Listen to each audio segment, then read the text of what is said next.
الحمد لله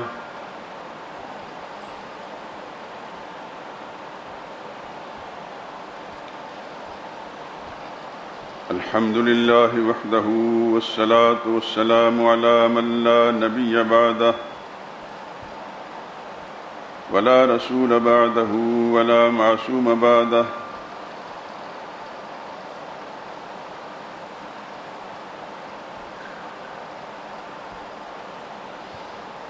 أما بعد فأعوذ بالله من الشيطان الرجيم بسم الله الرحمن الرحيم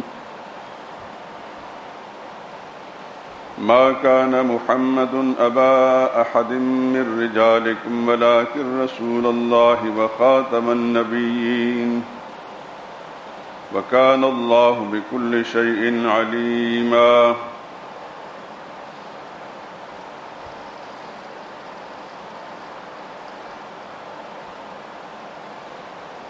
اور محمد صلی اللہ علیہ وسلم تمہارے مردوں میں سے کسی کے والد نہیں ہیں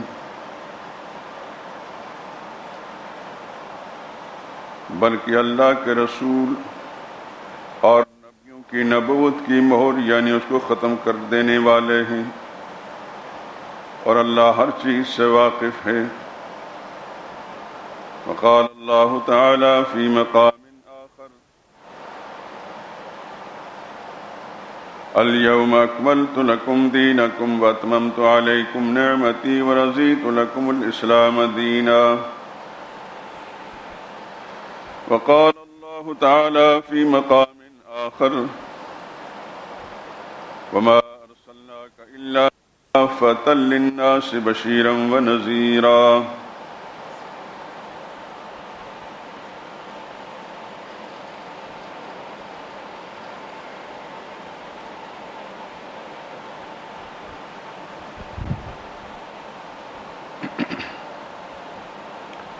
درود پاک پڑھ لیں۔ اللہم صلی علی محمد وعلی آل محمد کما صلیت علی ابراہیم وعلی آل ابراہیم انک حمید مجید۔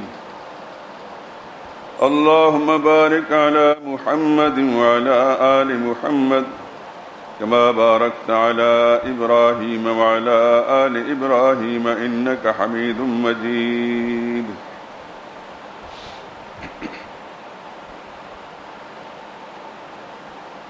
بزرگان محترم، برادران عزیز،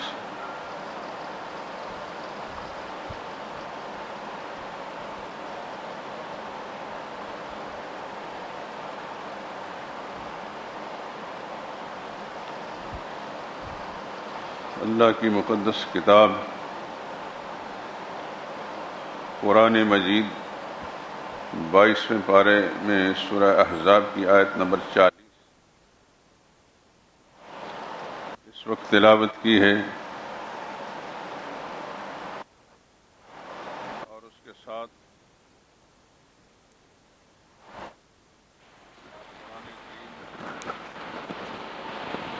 دو آیات کریمہ اور بھی تلاوت کی ہے۔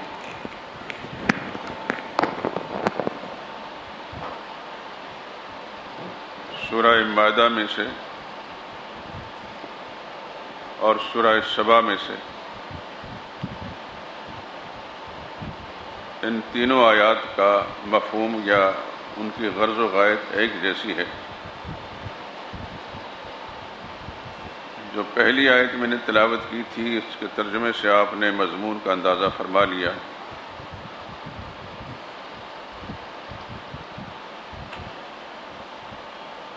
ضرورت کیوں پیش آ رہی ہے؟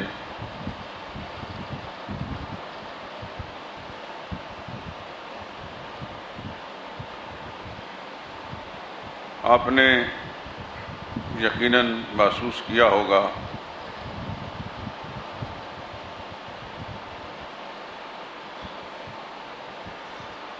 کہ موجودہ حکومت کے برسر اقتدار آنے کے بعد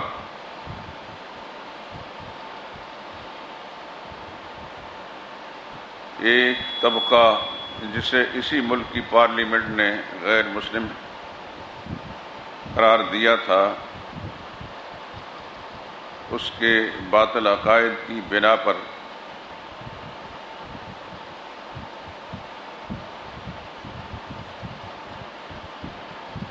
اور یہ شرف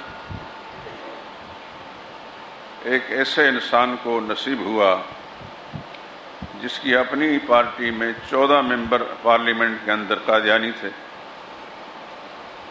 لیکن اللہ جس سے چاہتا ہے کام لیتا ہے۔ تفصیلات میں جانے کی ضرورت نہیں، بالآخر مرحوم ذوالفقار علی بھٹو نے اپنے قلم سے لکھا کہ مرزا غلام احمد قادیانی اور اس کے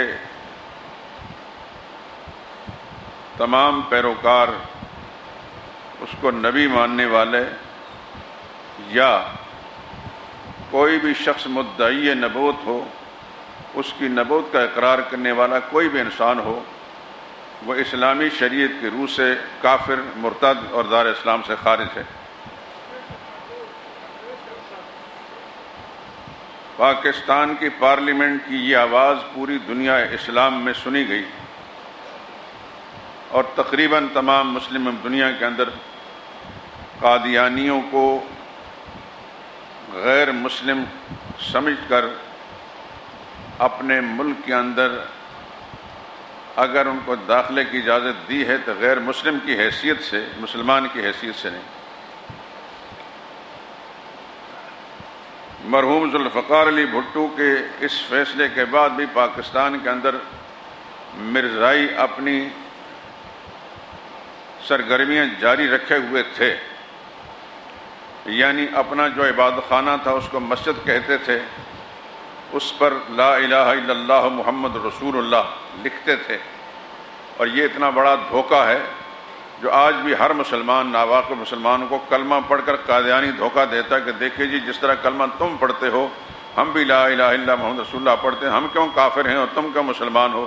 یاد رکھیے، اس بات کو ذہن نشین فرما لیجیے۔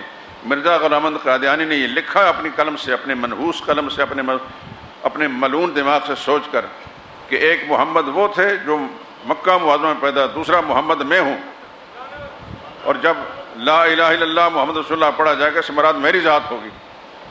اس لیے کوئی مسلمان دھوکہ نہ کھائے اس سے۔ اگر زندگی نے وفا کی تو میں حوالے ساتھ نقل کروں گا، آج تو تمہیدی گفتگو ہے۔ تو کلمہ بھی لکھتے تھے اور اپنے عبادت خانے کو مسجد کہتے تھے اور اپنی سرگرمیاں جاری رکھے ہوئے تھے۔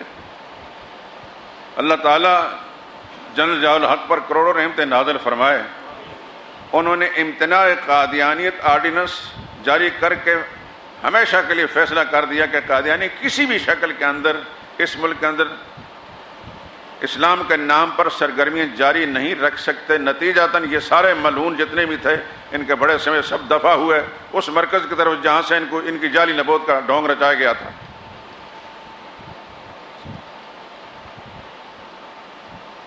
اور اس وقت سے لے کر موجودہ حکومت کے آنے تک ان کی سرگرمیاں ممنوع تھی۔ مجھے نہیں معلوم، ہم کسی کے عقیدے پر، کسی نظریے پر شک نہیں کر سکتے کیونکہ اللہ کا سامنے جواب دینا ہونا ہوتا ہے، لیکن کیا وجہ ہے کہ اس حکومت کے آنے کے ساتھ ہی وہ متحرک ہو گئے؟ اور آپ نے سوشل میڈیا پر ان کا مرزا مفرور، اس کو لوگ مسرور کہتے ہیں، میں مفرور اس لیے کہتا ہوں کہ وہ کسی بدکاری کے الزام کے اندر گرفتار رہا، پھر جہاں سے کسی طریقے سے جان چھڑا کر اپنے مرکز میں پہنچ گیا اور وہ ان کا سربراہ ہے۔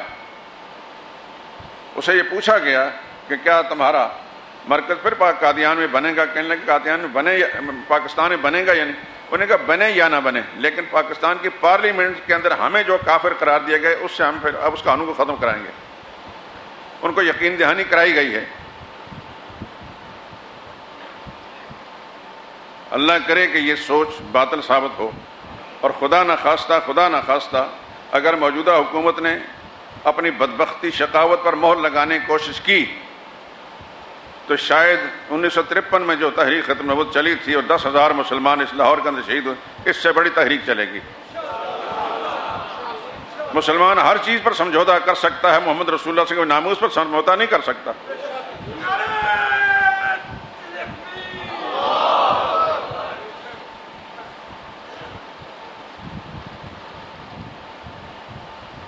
آخر ان کو کچھ نہ کچھ امیدیں پیدا ہوئی ہیں، اسی بلبوتے پر یہ بات کر رہا ہے، اور یہ بہت بڑا المیہ ہوگا۔ اس سے بڑی دشمنی پاکستان اسلام اور مسلمانوں کے ساتھ نہیں ہوگی۔ اگر اس ملک کے اندر قادیانیوں کے بارے میں جو 100 سال 90 سال کے بعد فیصلہ ہوا تھا، بڑی قربانیاں دینے کے بعد، پھر اگر موجودہ حکومت ان کی حمایت کے اندر ان کے اس قانون کو ختم کرانا چاہتی ہے، اس سے بڑی بدبختی بھی کوئی نہیں ہوگی، اور اس سے بڑی ملک دشمن اسلام دشمن حکومت بھی کوئی نہیں ہوگی۔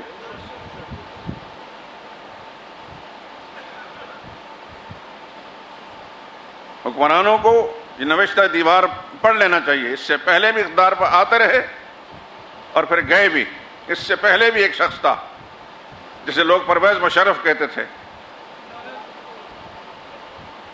اس کا کائنات کا چپا چپا لعنت بھیجتا ہے، ہر درخت، ہر پودا اور زمین کا ہر چپا لعنت بھیجتا ہے، اور وہ اس ملک میں داخل نہیں ہو سکتا۔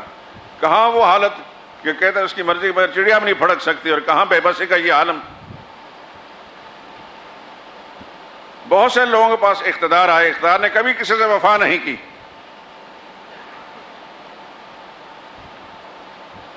وہ ایک گالی بن جاتا ہے وہ آدمی، ہر انسان اس سے نفرت کرتا ہے۔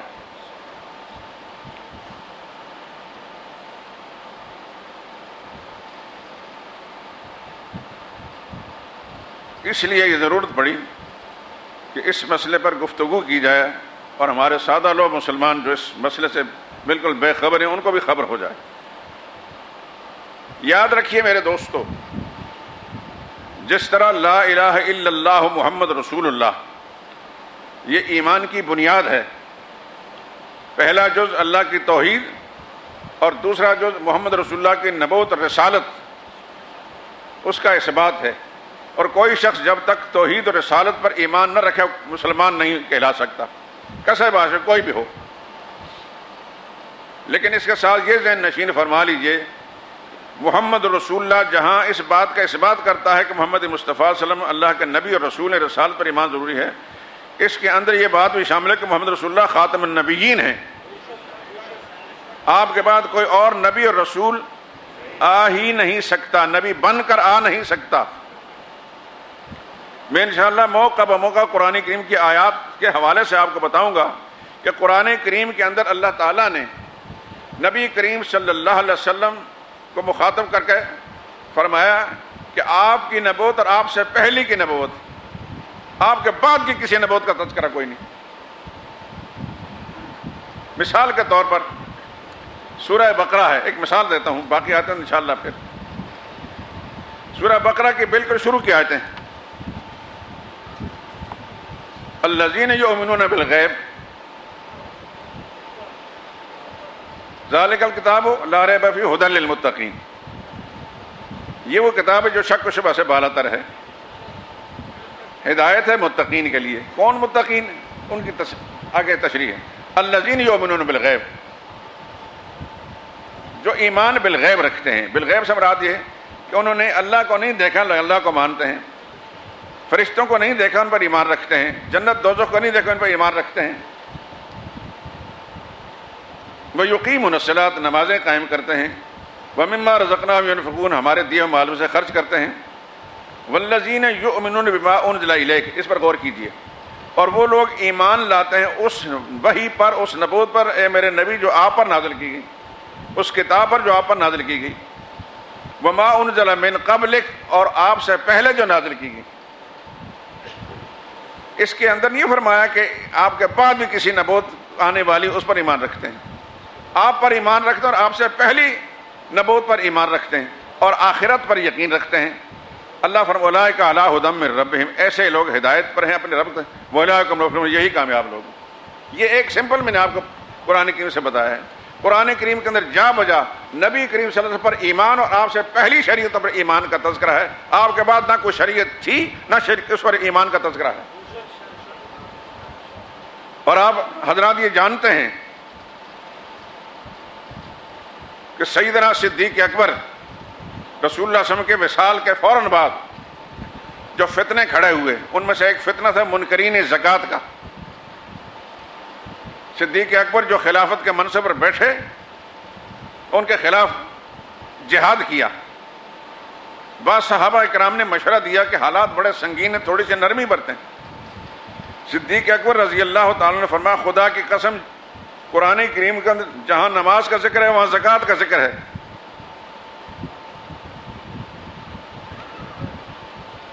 نبی کے زمانے میں، حضور کے زمانے میں زکوٰۃ کے مال کے ساتھ اگر جو رسی دیا کرتا رسی، اب اگر اس رسی کا بھی انکار کریں گے تو میں تلوار کے ذریعے اس کو فیصلہ کروں گا، یا اپنی جان خدا کی راہ میں قربان کر دوں گا، یا ان منکرین زکوٰۃ جو ہے ان کو کیفر کردار تک پہنچاؤں گا. اور بالآخر فاروق اعظم جیسا عظیم انسان کہنے لگے کہ خدا کی رحمت نازل ابو بکر پر، اللہ نے اپنے نبی کے منصب پر بیٹھنے کے لیے جس کا انتخاب کیا تھا وہ صحیح انتخاب تھا. ان کی فراست نے جہاں کام کیا اس وقت مجھے سمجھ میں آ رہی تھی، اب مجھے سمجھ میں آ رہی ہے کہ جو فیصلہ ان کا تھا وہی فیصلہ صحیح ہے.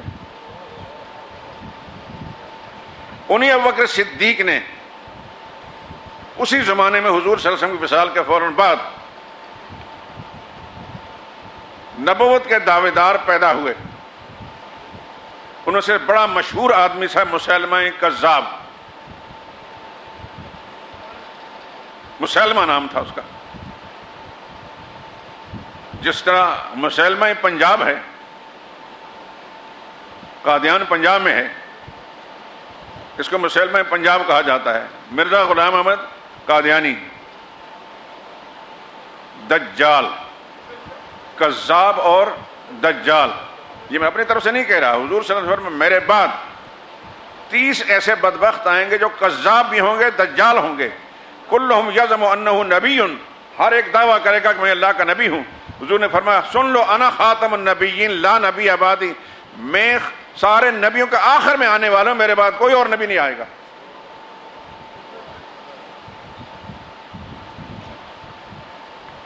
اسی مضمون سے ملتی جلتی حدیث کتاب بے شمار روایات ہیں. زندگی نے وفات دی، انشاءاللہ وہ سب آپ کو سناؤں گا میں. یہ تو تمہیدی گفتگو ہے. تو صدیق اکبر رضی اللہ تعالیٰ کے زمانے میں کئی ایک بدبختوں نے نبوت کا دعویٰ کیا. ان میں سے سب سے بڑا فتنہ تھا مسیلمہ کذاب کا.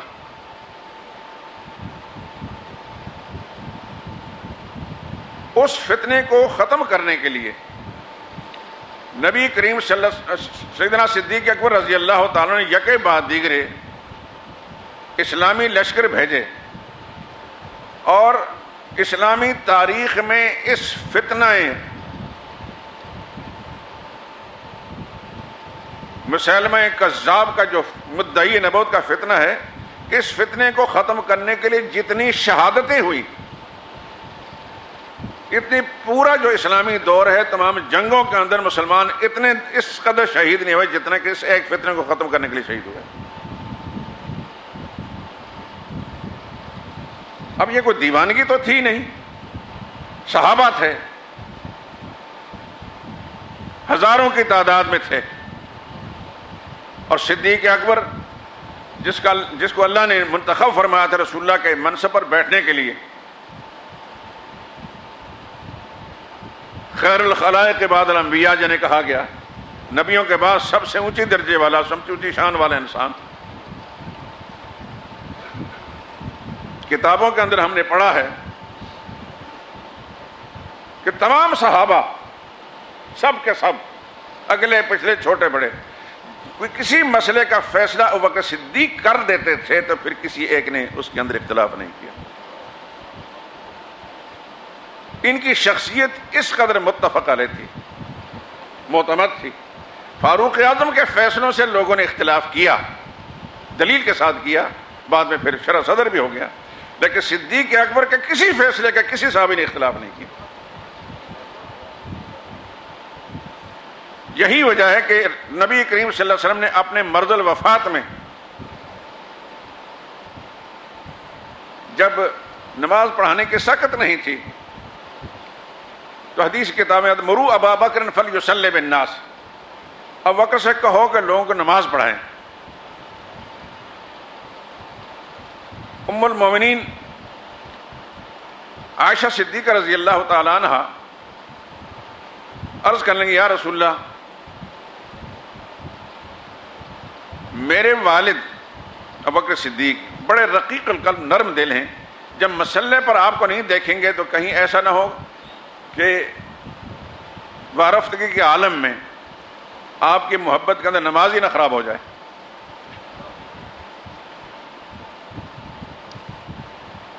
اگر آپ کسی مضبوط دل والے، مراد شاید صدیق فاروق اعظم رضی اللہ تعالیٰ عنہ تھے یا کسی اور صحابی، کسی مضبوط دل والے صحابی کو حکم دیں وہ نماز پڑھائیں، رسول اللہ نے ان کی بات سنی انسنی کر دی، فرمایا مرو ابا بکر فلیصلی بالناس، ابو بکر سے کہو کہ لوگوں کو نماز پڑھائیں۔ حدیث کتاب میں بہت ساری باتیں آتی ہیں، 2-3 دفعہ حضور صلی اللہ علیہ وسلم نے ان کے اس بات کا ناگواری کے ساتھ اظہار فرمایا، ابو بکر سے کہو لوگوں کو نماز پڑھائیں،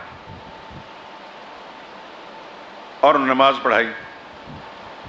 بعد میں خلافت کی جب بات آئی تو فاروق اعظم جیسے عظیم انسان اور دیگر بڑے بڑے لوگوں نے کہا جس شخص کو اللہ کے نبی نے اپنی حیات کے اندر مسئلے پر کھڑا کیا تھا، دوسرا کون انسان ہو سکتا ہے کہ حضور کی وفات کے بعد اس منصب بیٹھ سکے؟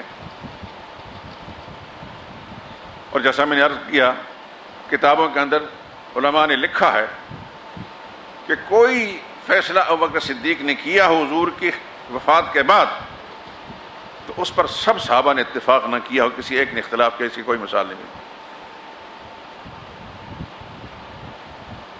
اور یہ بات بھی ذہن نشین فرما لیجئے، علامہ ابن تیمیہ نے اور دیگر بہت بڑے بڑے لوگوں نے لکھا ہے، عالم الامت، رسول اللہ کے بعد امت کا سب سے بڑا عالم جو ہے ابوبکر صدیق تھا۔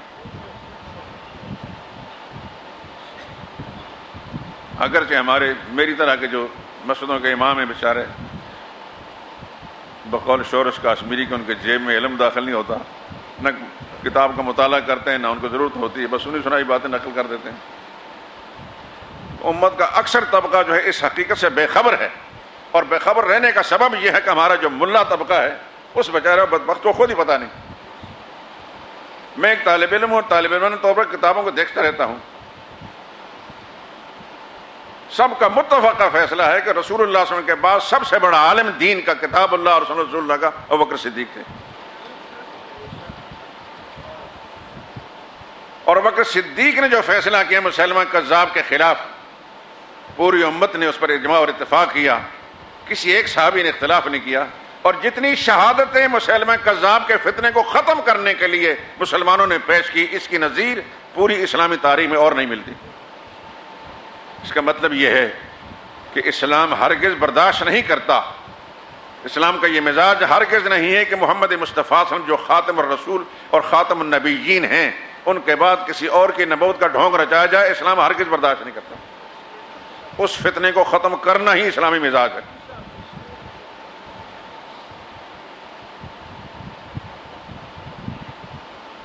ملکہ برطانیہ نے مرزا غلام احمد قادیانی دجال کا جو فتنہ کھڑا کیا تھا، جو پرانے بزرگ ہیں جو صاحب مطالعہ ان کو تو پتہ ہے، نئی بہت نوجوان جو ہیں ان کو پتہ نہیں ہے۔ تھوڑا سا میں اس کا پس منظر بیان کر دوں۔ انگریز کو نکالنے کے لیے جو بر صغیر میں تحریک چلی تھی، اور اس تحریک کو کامیاب کرنے کے لیے مسلمانوں نے جو شہادتیں پیش کی تھیں مجاہدین نے، انگریز یہ سمجھ چکا تھا کہ مسلمان کے اندر جب تک جذبہ جہاد ہے،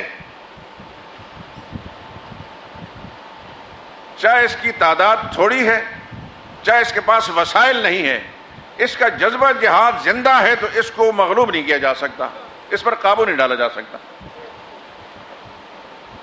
گو کہ مسلمانوں کے ساتھ ہندو بھی تھے استخلاص وطن کو آزاد کرانے کے لیے، لیکن ہندو ہمیشہ منافق رہا ہے، آج اس کا نفاق ظاہر ہو گیا۔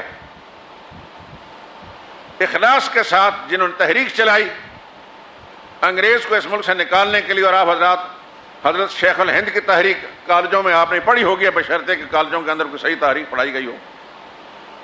84 سال کی عمر کا بوڑھا آدمی مالٹا کی جیل میں رہے، اس کا جرم صرف یہ تھا کہ وہ کہتے کسی صورت کے اندر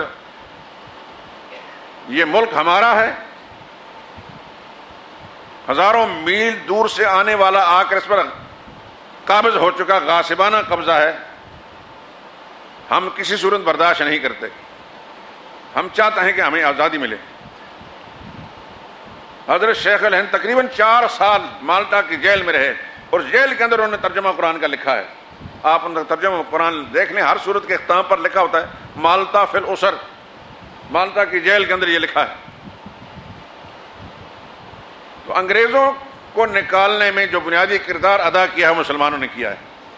تو انگریز کو پتا تھا کہ مسلمان کے اندر جو جذبہ جہاد ہے، جب تک اس کو سرد نہ کیا جائے، اس کو ختم نہ کیا جائے، مسلمان کو مغلوب نہیں کیا جا سکتا. چنانچہ انہوں نے مسلمانوں کے اندر ہی ایک شخص کو کھڑا کیا جس کا نام مرزا غلام احمد قادیانی تھا. اس سے جو کام لیا ہے وہ جذبہ جہاد کے خلاف کام لیا ہے. اس نے جو کتابیں لکھی ہیں ان میں ایک شعر میں آپ کو سناتا ہوں. اب چھوڑ دو اے دوستو جہاد کا خیال. یہ دجال قادیانی نے اپنے ملعون قلم سے لکھا ہے. اب چھوڑ دو اے دوستو جہاد کا خیال، دین کے لیے حرام ہے اب جنگ اور قتال. آپ حضرات جو صاحب مطالعہ ہیں یقیناً قادیانی کی کتابیں، دجال کی کتابیں پڑھی ہوں گی، اس میں یہ شعر پڑھے ہوں گے. اب چھوڑ دو اے دوستو جہاد کا خیال، دین کے لیے حرام ہے اب جنگ اور قتال. لوگوں کو یہ بتائیے کہ وقت مسیح ہے. یہ ایسا بدماش تھا اپنے آپ کو مسیح کہنے لگا کہ مسلمانوں کے عقیدے کے مطابق قرب قیامت میں جو عیسیٰ علیہ السلام آسمان سے آئیں گے، مسلمانوں کا عقیدہ ہے کہ نہیں؟ عیسیٰ علیہ السلام دوسرے آسمان پر زندہ ہیں. مسلمانوں کا متفق عقیدہ ہے 4 دہانگے عالم میں، اس میں کہیں بھی اختلاف نہیں ہے.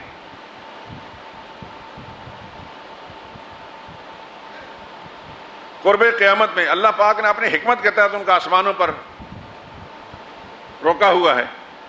قرب قیامت میں جو یہودی فتنہ دجال کی صورت میں نکلے گا، دجال کو اور یہودی فتنے کو ختم کرنے کے لیے اللہ تعالیٰ حضرت عیسیٰ علیہ السلام کو زمین پر اتاریں گے. جتنے مسلمان روئے زمین کے ہوں گے حضرت عیسیٰ علیہ السلام کے ساتھ ہوں گے، اور جتنے یہودی ہوں گے دجال کے ساتھی ہوں گے. آپ کو یہ بھی میں بتا دوں کہ اس وقت جہاں یہودی اکٹھے ہو رہے ہیں، ان کی حکومت بنی ہوئی ہے، ساری دنیا کے یہودی وہاں اکٹھے ہو رہے ہیں، یہ اپنے مقتل کی طرف جا رہے ہیں. جہاں جہاں ان مردودوں نے قتل ہونا ہے وہاں پہنچ رہے ہیں. حدیث کی کتابوں میں آتا ہے کہ قرب قیامت عیسیٰ علیہ السلام اور مسلمان جب یہودیوں کے خلاف جہاد کریں گے تو ایسا وقت آئے گا کہ پتھر کے پیچھے، درخت کے پیچھے یہودی چھپنے کی کوشش کرے گا. پتھر بولے گا، درخت بولے گا کہ اے مسلمان میرے پیچھے یہودی چھپا، آ پکڑ کے قتل کر.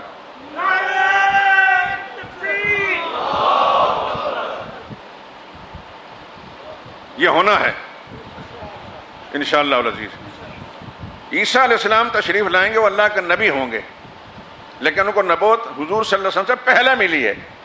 حضور کے بعد ہم جو مسلمانوں کا عقیدہ ہے کہ حضور کے بعد کوئی نبی نہیں آئے گا، کوئی نبی بن کر نہیں آئے گا. جو پہلے نبی ہوں گے اللہ کسی خاص حکمت ہے ان کو اتاریں گے، اور وہ بھی حضور صلی اللہ علیہ وسلم کی نبوت کے تکمیل کے لیے، اس سلسلے کی تکمیل کے لیے، اس کی تائید کے لیے اللہ انہیں اتاریں گے.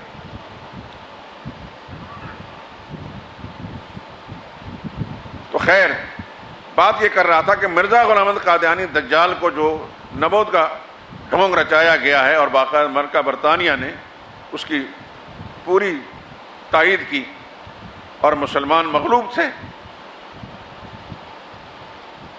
جس کی وجہ سے اس وقت فوراً فیصلہ نہ کر سکے. اور جو ہی اللہ پاک نے مسلمانوں کو کچھ موقع عطا فرمایا، 80-90 برس کے بعد پاکستان کی اس پارلیمنٹ کے اندر ان کے بارے میں وہ فیصلہ ہوا جس کے وہ مستحق تھے. وہ بھی روا کا اسٹیشن پر اگر قادیانیوں نے نشتر ہسپتال کے کالجی نوجوانوں کے ساتھ وہ بدماشی نہ کی ہوتی، اللہ تعالیٰ سبب بنا دیتا، کوئی نہ کوئی سبب بن جاتا ہے، تو ختم نبوت کی تحریک نہ چلتی. تحریک چلی تو بالآخر پارلیمنٹ میں یہ فیصلہ ہوا. اس زمانے کی اگر باتیں آپ حضرات کو یاد ہیں، اس وقت میں یہیں تھا، بالکل نومری تھا. 73 میں آئے ہوں اور 74 میں یہ فیصلہ ہوا ہے. آپ حضرات میں سے جو پرانے بزرگ ہیں ان کو پتہ ہے، جو نوجوان ہیں ان کو پتہ نہیں. بہرحال یہ ایک بہت بڑا فتنہ ہے امت میں. حضور صلی اللہ علیہ وسلم وصال کے بعد سب سے پہلا فتنہ جو تھا وہ بھی مدعی نبوت کا تھا، ختم نبوت کے خلاف ایک آدمی نے دعویٰ کیا مسلمہ کذاب، اگر اس کے علاوہ بھی اور فتنے تھے، حتیٰ کہ ایک عورت اس زمانے میں سجاہ اس کا نام تھا، سین جیم الف اور ہا، سجاہ، وہ بھی نبوت کے دعویٰ دار بن اٹھی۔ باتیں لمبی ہو جائیں گی، بالآخر مسلمہ کذاب کو ملنے گئی، تو بھی نبی تو میں بھی نبی۔ باقی باتیں نہیں کرتا میں، اتنی بات کہتا ہوں، آخری مسلمان ہو گئی، ارتداد سے مسلمان ہو گئی۔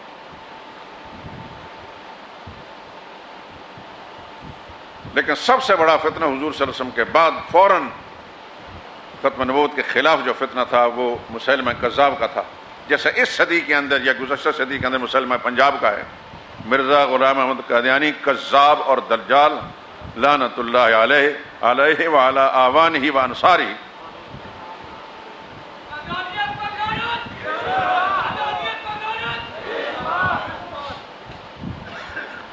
مسلمان ہر چیز برداشت کر سکتا ہے، رسول اللہ صلی اللہ علیہ وسلم کی غداری اور آپ کی توہین برداشت نہیں کر سکتا۔ میں سب دوستوں سے، سب نوجوانوں سے یہ کہوں گا، اپنے دل کو ٹٹول کر اپنے ایک عزم جزم بنا لیں، اللہ سے دعا کریں، یا اللہ اپنے نبی کے ناموس کے لیے، نبی کے عزت کی خاطر، نبی کے ختم نبوت کی خاطر، یا اللہ موقع آئے تو پھر ہمیں قربانی دینے کی اے اللہ ہمت اور توفیق عطا فرما۔ مسلمان کا جذبہ زندہ رہا، انشاءاللہ کوئی طاقت بھی اس پارلیمنٹ کے اندر نہ اس قانون کو پیش کر سکے گی اور نہ ختم کر سکے گی۔ یہ خود ختم ہو سکتے ہیں لیکن قانون ختم ہوگا انشاءاللہ العزیز۔ درمیان میں جتنے بھی آئے، پرویز مشرف سمیت، سب نے کوششیں کی لیکن کہیں سے کامیابی نہیں ہوئی، اور انشاءاللہ آگے بھی کامیابی نہیں ہوگی۔ یہ خود پیوند زمیں ہو جائیں گے، نام مٹ جائیں گے، لیکن محمد مصطفیٰ صلی اللہ علیہ وسلم کی ختم نبوت کا پرچم بلند رہے گا۔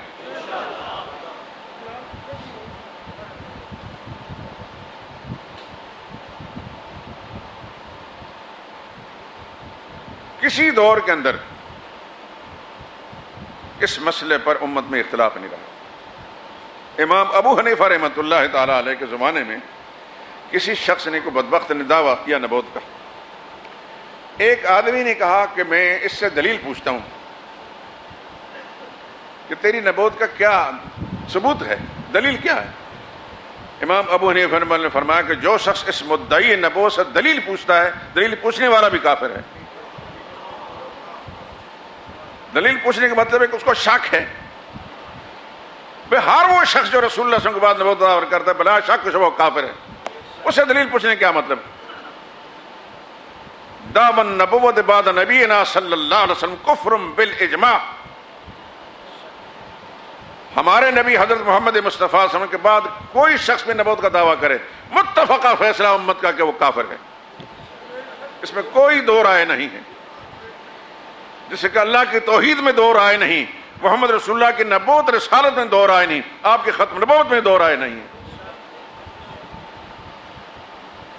میں سب دوستوں سے جو میری بات کو سمجھ رہے ہیں، سن رہے ہیں، درخواست کروں گا اپنا جذبہ، دیکھیں ہم سب نے جانا ہے، یہ طے کر لیں، ذہن بٹھا لیں کہ ہم سب نے جانا ہے، اور ہم سب کا یہ عقیدہ ہے کہ ہماری سفارش، ہماری شفاعت محمد مصطفیٰ صلی اللہ علیہ وسلم نے کرنی، کسی اور نے نہیں کرنی۔ کسی کی محبت میں ہم کتنے ہی گرفتار کیوں نہ ہوں، لیکن ہمارے شفیع، ہمارے سفارشی محمد مصطفیٰ صلی اللہ علیہ وسلم، یہ ہمارا عقیدہ اور ایمان ہے،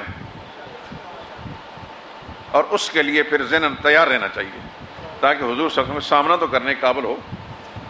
میری ختم نبوت پر ڈاکہ ڈالا جا رہا تھا، تم نے کیا کردار ادا کیا؟ میرا رب تو سب بتائے گا، کوئی چیز اللہ سے مخفی نہیں ہے۔ ہر انسان کا من یعمل مثقال ذرۃ خیرا یرہ ومن یعمل مثقال ذرۃ شرا یرہ، جس نے ذرہ برابر خیر کی اس کو بھی سامنے دیکھے گا، ذرہ برابر شر کیا وہ بھی اس کے سامنے آئے گا، کوئی چیز چھپی نہیں رہے گی۔ اپنے بچوں کے ذہن کے اندر یہ بات ڈالیے، جہاں اللہ کی توحید کا عقیدہ ان کو سمجھانا ہے، آپ نے، آپ کی ذمہ داری میں ہے یہ۔ اللہ آپ سے پوچھیں گے، اور خدا نخواستہ آپ نے بچوں کا عقیدہ نہیں سکھایا نا، کل یہی بچے محشر کے میدان میں آپ کے گریبان میں ہاتھ ڈالیں گے. میں بات صاف کرنے کہنے کا عادی ہوں اور آپ کے ساتھ ہمدردی بھی ہے. یہی قانون میرے لیے بھی اور یہ قانون آپ کے لیے بھی. اپنے بچوں کے عقیدہ اور ایمان کی فکر کر کے ان کو سمجھائیے. دنیا سے جانے سے پہلے اسکولوں میں، کالجوں میں، یونیورسٹیوں میں مت امید رکھیں کہ وہاں یہ مسئلہ کو سمجھائے گا. مت امید رکھیں میرے دوست. میں اسکول سے ہو کر آیا، ہمارے ساتھی کالج پڑھاتے ہیں. یہاں سے سن کر جو اللہ کی توفیق سے بات کرنے کا ان کو اللہ موقع دیتے ہیں، وہ سب خالی و ذہن ہوتے ہیں کالجی نوجوان. حتیٰ کہ وہ مسلمان کہلانے والا جو ٹیچر ہے وہ اتنا بے حس اور بے ضمیر ہے کہ وہ انہیں کہتا ہے کس کام میں لگے ہوئے ہیں. عقیدہ اور ایمان کی باتیں سمجھانے والا استاد اس کے یہ فضول باتیں ہیں. کیا جواب دیں گے خدا کے سامنے؟ آپ کے پاکستانی تعلیمی اداروں میں بڑا قسمت والا کوئی ایسا نوجوان جس کو اچھا استاد مل گیا، جس استاد کو دین کا کچھ پتا ہے. میں جانتا ہوں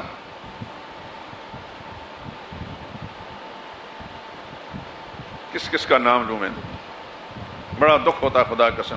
ایم ایڈ بی ایڈ یہ اور وہ، کچھ بھی پتہ نہیں اسلامی تعلیمات.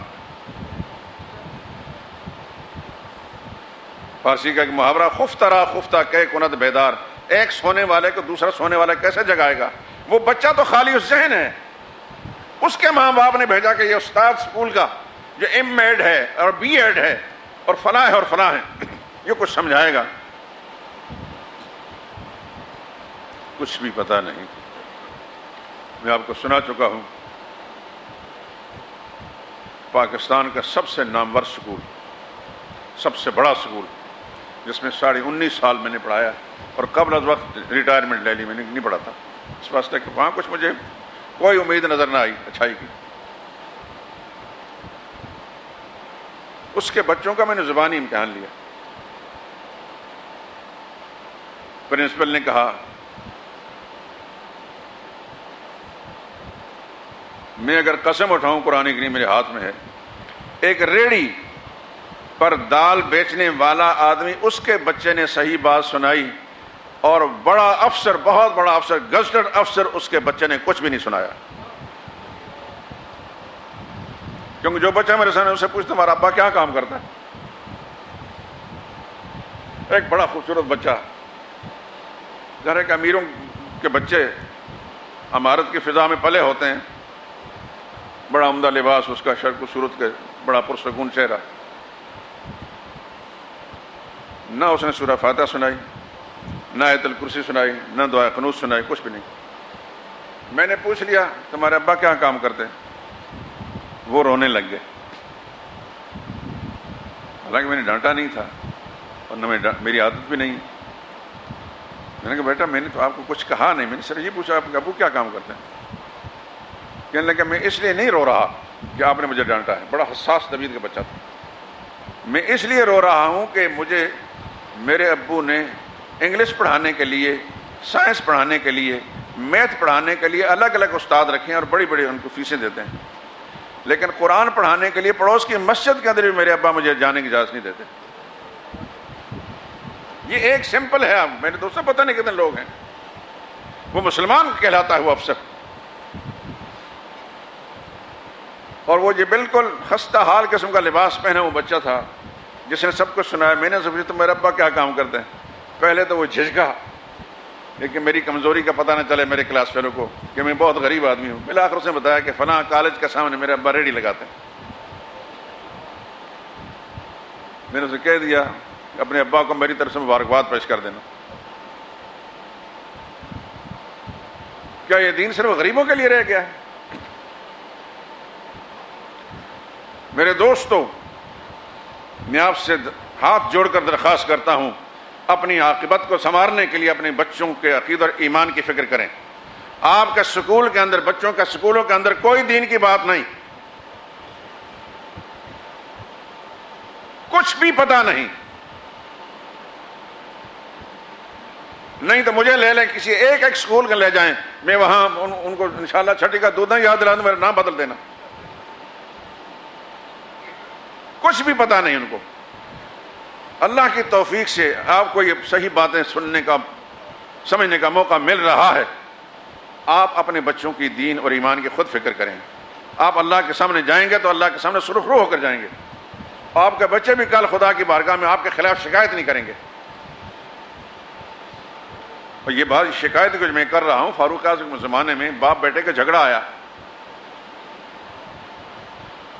باپ نے شکایت کی یہ میرا بیٹا ہے اور اتنا بد نصیب ہے کہ میری کوئی بات نہیں مانتا.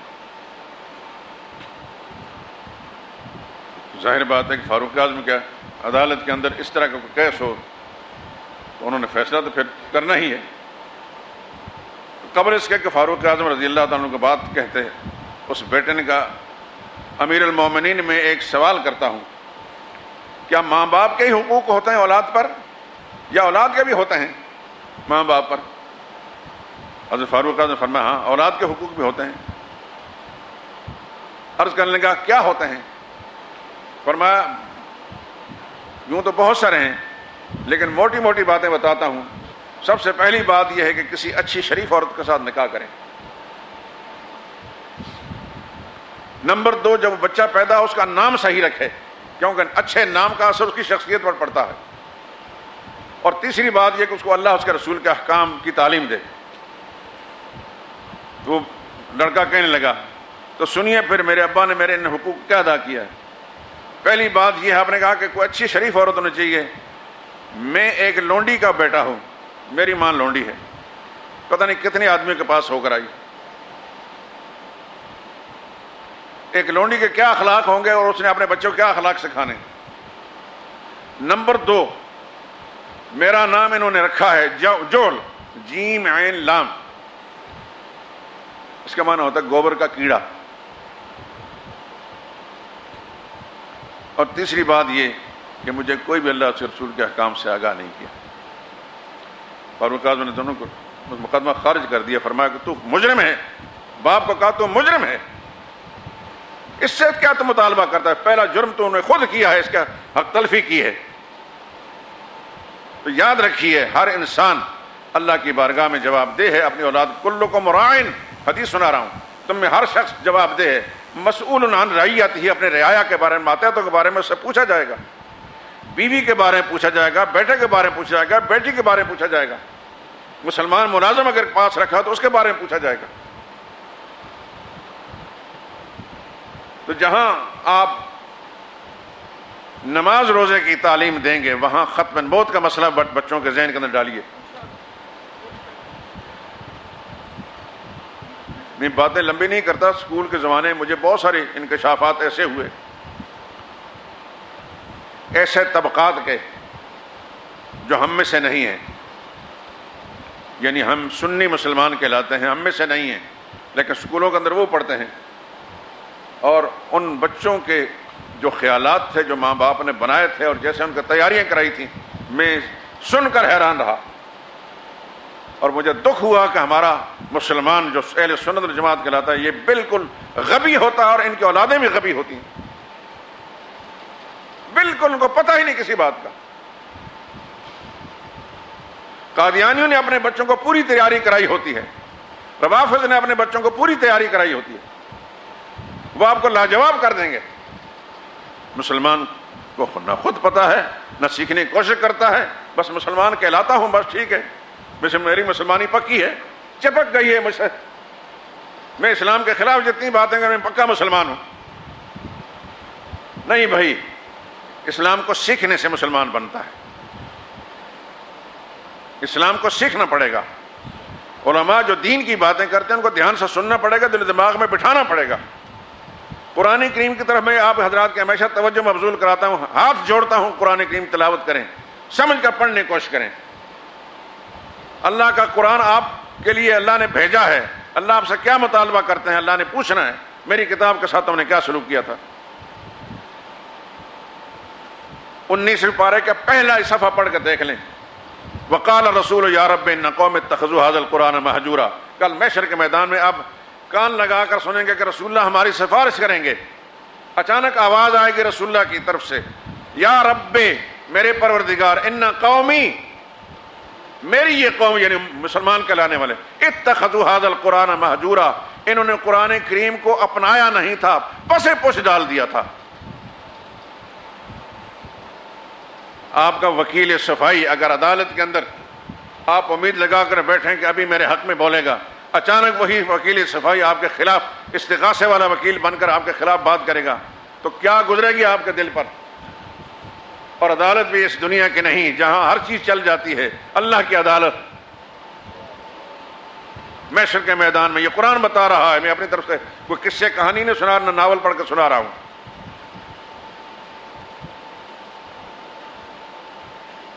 ایسا ہونا ہے جن لوگوں نے قرآن کریم کو نظر انداز کیا ہوگا, قرآن سے اپنا تعلق توڑ دیا ہوگا, صرف مردے بخشنانے والی کتاب یا چومنے چاٹنے والی کتاب سمجھ لیا ہوگا, ان کے خلاف رسول اللہ صلی اللہ علیہ وسلم استغاثہ دائر کرنا اللہ کی بارگاہ میں. مت کوئی سمجھے کہ میں صدقے یا رسول اللہ کہہ کر اللہ کے رسول کو صلی اللہ علیہ وسلم ان کو میں اپنی مرضی پر اپنی مرضی کے مطابق کر لوں گا. یہ آیت جو میں نے پڑھی ہے یہ 30ویں نمبر کی آیت ہے سورہ فرقان کی, گھر جا کر دیکھ لینا. 19واں پارہ شروع میں 30ویں نمبر کی آیت ہے سورہ فرقان کی. اس کا سیاق و سباق دیکھ لینا. یہ ایسا ہونا ہے ہر حال میں, خوش فہمی میں کوئی انسان مبتلا نہ رہے میرے دوستو. اللہ نے آپ کی ہدایت کے لیے, پوری انسانیت کی ہدایت کی اس کتاب کو بھیجا ہے, تو یہ کتاب آپ سے مطالبہ کرتی ہے کہ جس اللہ کی زمین پر آپ پھر رہے ہیں, اللہ کی دی ہوئی زندگی اور صحت استعمال کر رہے ہیں, اس کی ان گنت نعمتیں استعمال کر رہے ہیں, اس کی پھر شکر گزاری کا تقاضا یہ ہے اس کی بھیجی ہوئی کتاب کو بھی ذرا کھول کر دیکھیں کہ وہ آپ سے کیا مطالبہ کرتا ہے.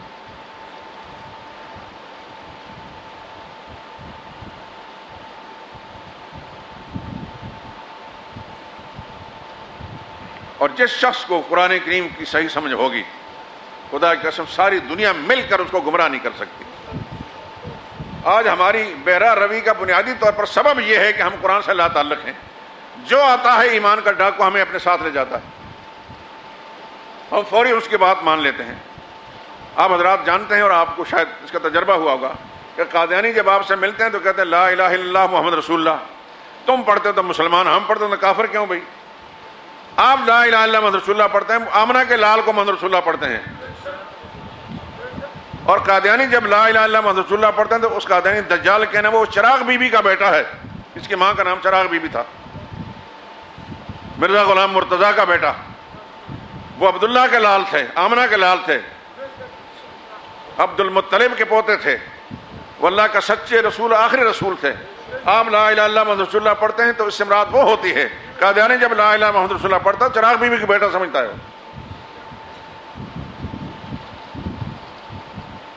اور ہمارا مسلمان دھوکہ کھا جاتا ہے. واقعی یہ تو مسلمان ہے بھائی, یہ مولوی کا نقصان ہے. مولوی کا نقصان نہیں, مولوی آپ کو آگاہ کر رہا ہے اس فتنے سے. دجال قادیانی لکھا ہے ان العدا صاروا خنازیر الفلاح ونساؤن من دونہن الاکلب. میرے دشمن سارے جنگل کا سور ہیں, جو مجھے نہیں مانتے وہ جنگل کا سور ہیں, اور ان کی بیویاں جو ہیں کتیاں ہیں. ایک جگہ اس خنزیر نے یہ لکھا ہے کہ ساری دنیا مجھے مانتی ہے, اللہ کا نبی رسول میں, صرف کنجریوں کی اولادیں نہیں مانتی. ایسے ایسے بکواس اس نے کیے مسلمانوں کے خلاف. کیا آپ حضرات کو سناؤں تو خون کھولنے لگے گا. یہ تو سمپل میں نے آپ کو سنایا, لیکن ہم چونکہ ہم نے قسم کھا رکھی ہوتی کہ ہم نے مطالعہ نہیں کرنا, جو چاہے ہمارے دل دماغ کو, ہماری سوچ کو بدل دے, ہماری نسلوں کو بدل دے, ہم اس پر مطمئن ہیں. پھر آخر میں یہ بات کہہ رہا ہوں, ابھی تو تمہیدی گفتگو ہوئی ہے, ابھی میں نے قرآن کریم کی ساری آیات آپ کو نہیں سنائی, ابھی احادیث مبارکہ نہیں سنائی, ابھی مرزا غلام احمد قادیانی دجال نے جو جو خرافات بکی ہیں وہ نہیں سنائی. سیدنا حسین رضی اللہ تعالیٰ عنہ کے بارے میں اس خنزیر نے لکھا ہے حسین تو میری جوتیوں کے تسمے کھولنے کے قابل بھی نہیں.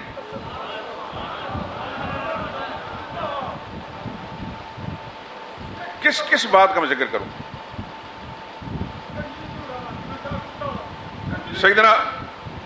سیدنا عیسیٰ علیہ السلام کے بارے میں دجال اپنے آپ کو کہتا ہے میں مسیح موعود ہوں، اپنے آپ کو عیسیٰ کہتا ہے، لیکن عیسیٰ علیہ السلام کے بارے میں کہتا ہے وہ عیسیٰ جو مریم کا بیٹا تھا وہ تو ایسا تھا، طوائفوں کی کمائی کا جو تیل و عطر ہوا کرتا تھا وہ اس کے سر پر ملا جاتا تھا.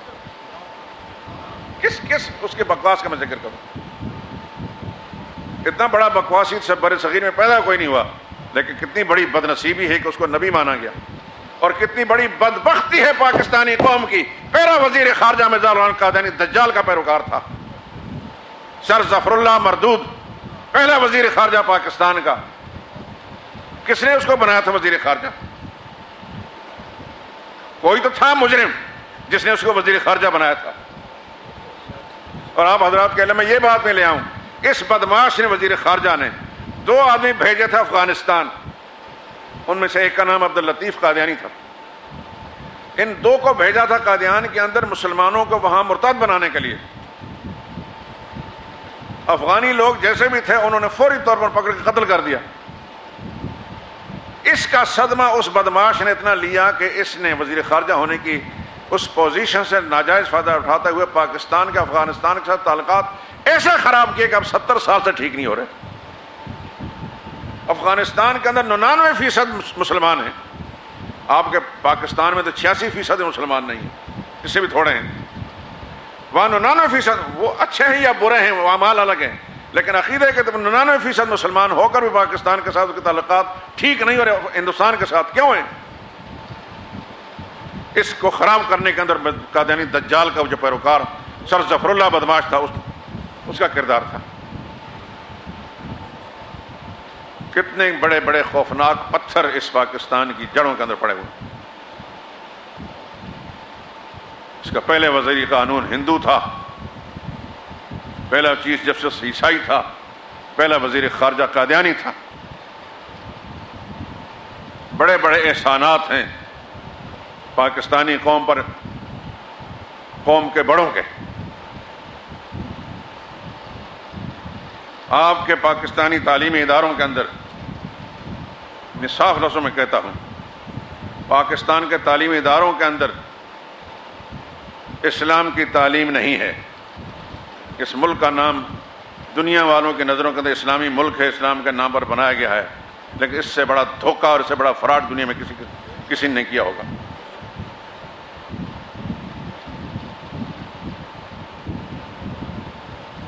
اور تکلیف کے ساتھ مجھے بات کہنی پڑتی ہے، ہمارے مقتدر موجودہ حکمران ہو یا اس سے پہلے، ان کی لڑائی صرف اپنے مفادات کی ہے، نظریات کی نہیں، اسلامی نظریہ کے لیے نہیں ہے. میں چونکہ کسی سیاسی پارٹی کا جھنڈا اٹھانے والا نہیں ہوں، بات صاف کہتا ہوں، ان کی تنازع اپنے شخصی مفادات کے ہیں، اقتدار کے ہیں، نظریے کے لیے نہیں.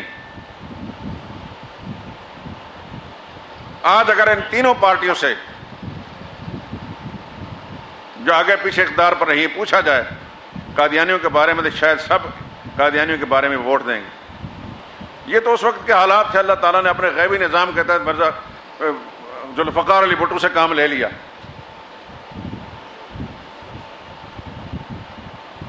مجھے دکھ کے ساتھ یہ بات کہنی پڑتی ہے، مسلم لیگ کا ایک آدمی رانا ثناء اللہ، آپ نے بھی سنا ہوگا، میں نے بھی سنا ہوگا، کہتے ہیں قادیانی کافر نہیں ہیں، ان کے بارے میں علماء کے کئی رائے ہیں، یہ مسلمان ہے. جو حضرات مسلم لیگ کے ساتھ رکھتے ہیں، میرے مسلم لیگ سے کوئی دشمنی بھی نہیں، لیکن جو شخص غلط کام کرے گا اس کو غلط کہوں گا. میں نے اپنے کانوں سے سنا اس کی زبان سے. مت سمجھیں کہ ان پر جو مار پڑ رہی ہے خدا کی، یہ اپنے کسی اور وجہ سے، یہی جو اسلام کے ساتھ غداری کا نظریہ تھا اس پر خدا کی مار پڑ رہی ہے.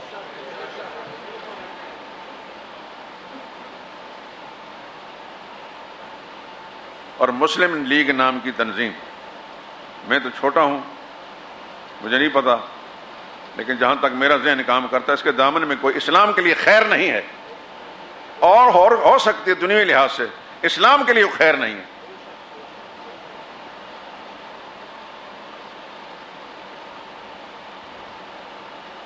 جمعے کی چھٹی کس نے کی تھی؟ بھٹو نے، اس کو توفیق دی۔ اور جمعے کی چھٹی کس نے ختم کی؟ یہ ان کی نیکیاں ہیں۔ سود کے جاری رکھنے کے حق میں کس نے عدالت کے فیصلے کیے؟ میاں صاحب نے۔ ہم کہتے ہیں میاں صاحب، اللہ تعالیٰ کی لاٹھی بے آواز ہوتی ہے، یہ مت سمجھے کہ آپ نے جو غلطی کی آپ پر الزام لگا اس کی بنا پر، یہ کسی اور وجہ سے خدا کے پکڑ آئی ہوئی ہے۔ اللہ کے اپنے فیصلے ہوتے ہیں، آپ سے جتنی خیر کی امید رکھی گئی اس پر پورے نہیں اترے۔ ذوالفقار علی بھٹو سے خدا نے وہ کام لیے، شراب پیتا تھا، شراب پر پابندی اسے لگوائی گئی، جوئے پر پابندی لگی، جمعے کی اس نے چھٹی کی۔ 90 سال کا مسئلہ، سب سے بڑا مسئلہ قادیانی کا، اس نے اپنے قلم سے لکھا مرزا قادیانی دجال کافر ہے۔ اور ایک بہت بڑا احسان اس قوم پر وہ کر گیا جس کو کوئی بولتا نہیں، وہ احسان یہ ہے کہ اس نے جب پاسپورٹ عام کیا، اس سے پہلے آپ حضرات جانتے ہیں کہ سوائے کہ بیوروکریسی کے یا بڑے تاجر کے کسی کا پاسپورٹ عام نہیں تھا۔ پاسپورٹ عام کیا، پاکستان کے ہر غریب گھرانے کا آدمی پوری دنیا میں چلا گیا، لوگوں کی اقتصادی حالت سنور گئی۔ یہ اتنا بڑا احسان ذوالفقار علی بھٹو نے پاکستانی قوم پر کیا ہے، معاشی طور پر اس کی کوئی نظیر محمد علی جناح سے لے کر اس دور تک نہیں ملتی۔ میں پیپل پارٹی کا ورکر نہیں ہوں، میں ہمیشہ ان کے غلط کاموں پر تنقید کرتا رہا، لیکن دیانتداری یہ ہے کہ جس آدمی نے اچھا کام کیا ہو اس کی تائید کرنی چاہیے۔ نواز شریف نے اچھا کام یہ ہے، موٹر وے بنا کر اس کی تائید کریں گے، ساری زندگی تائید کریں گے، اس قوم کا فائدہ اس نے پہنچایا ہے۔ جو غلط کام کیا وہ غلط ہے، ساری زندگی اس کو غلط کہیں گے۔ یہ تمہیدی گفتگو تھی میرے دوستوں آج کی اس موضوع کی۔ بس صرف اس بات کو میں ختم کرتا ہوں کہ اپنے بچوں کے ذہن میں ڈالیں کہ محمد مصطفیٰ صلی اللہ علیہ وسلم جیسے اللہ کے سچے رسول ہیں، وہ خاتم النبیین ہیں۔ آپ کے بعد کسی اور نے نبی بن کر نہیں آنا، اور جو نبوت کا دعوے دار ہے وہ کذاب ہے، وہ دجال ہے، وہ جھوٹا ہے۔ مرزا غلام احمد قادیانی دجال، کذاب ہے، جھوٹا ہے، اور وہ دار اسلام سے خارج ہے، اس کے ماننے والے بھی سب دار اسلام سے خارج ہیں۔